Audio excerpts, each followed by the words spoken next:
विंध्यगिरि राज्य के स्वर्ण महलों में सूरज की किरणें जब पत्थरों पर पड़ती तो पूरा राज्य जैसे जाग उठता। पर उस सुबह महल में कोई गूंज नहीं थी। राजा अर्जुन देव, युद्धों के विजेता, महलों के शासक, न्याय के प्रतीक, एकांत में बैठे थे। विजय के बाद भी यह मन क्यों रिक्त लगता है? उन्होंने अपने आप से पूछा। राजकवि माधव, जो वर्षों से उनके साथी थे, बोले, जिस भूमि पर प्रेम की छाया न हो वहां वीरता भी विरक्ति लगती है। राजा मुस्कुराए नहीं, बस एक चित्र को देखते रहे, पद्मगढ़ की राजकुमारी चंद्रप्रभा की चित्रमाला, जो एक संदेश के साथ आई थी। पद्मगढ़ और विंध्यगिरि के संबंध सदियों से व्यापारिक रहे थे, पर राजनीतिक नहीं। जब पद्मगढ़ से एक सांस्कृतिक आमंत्रण आया तो राजा स्वयं जाने को तैयार हुए। चंद्रप्रभा पहली बार मंदिर के प्रांगण में दिखाई दी। गहरी लाल साड़ी, हाथों में फूलों की थाली, माथे पर कस्तूरी तिलक और आंखों में धैर्य। राजा की आंखों ने नयनों से युद्ध हारा।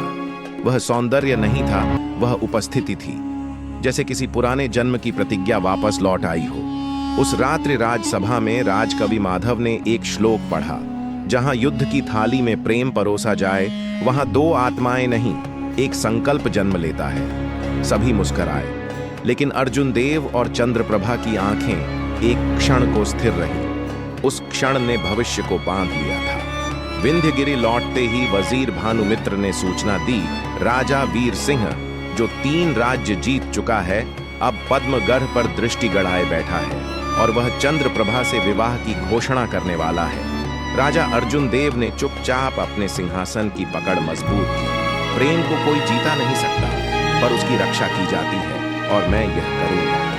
राजा ने राजदूत भेजा।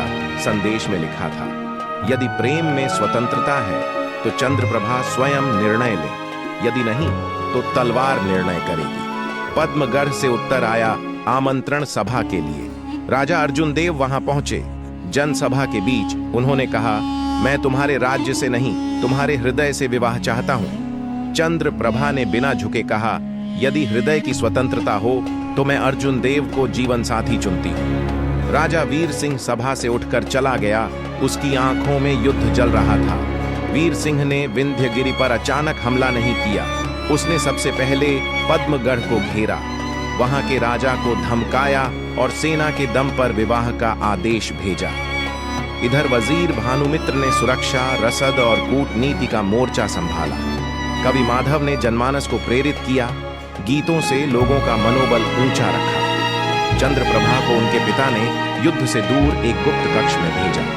एक रात्रि अर्जुन देव स्वयं पद्मगढ़ की सीमाओं तक पहुंचे, भेष बदलकर। वहां मंदिर के पीछे चंद्रप्रभा दीप जला रही थी। तुम यहां, वह बोली, जहां तुम हो वहां मेरा हर रूप उचित है, राजा हो या रक्षक, उन्होंने धीमे कहा।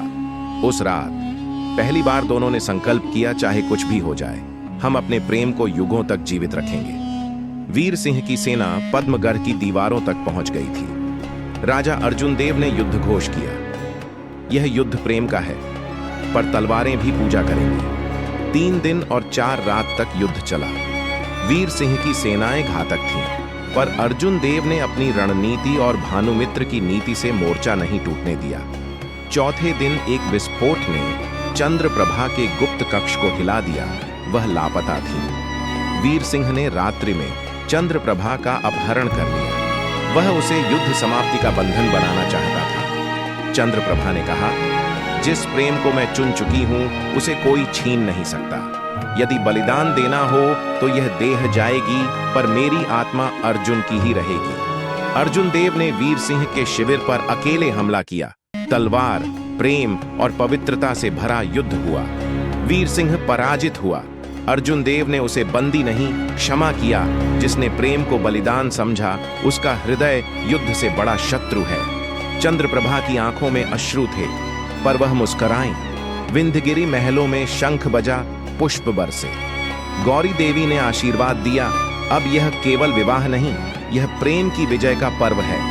सालों बाद कवि माधव ने मंदिर के पत्थरों पर यह उकेरा, जहां प्रेम युद्ध से नहीं डरता और प्रतिज्ञा आत्मा से जुड़ी हो, वहां अर्जुन देव और चंद्रप्रभा अमर रहते हैं।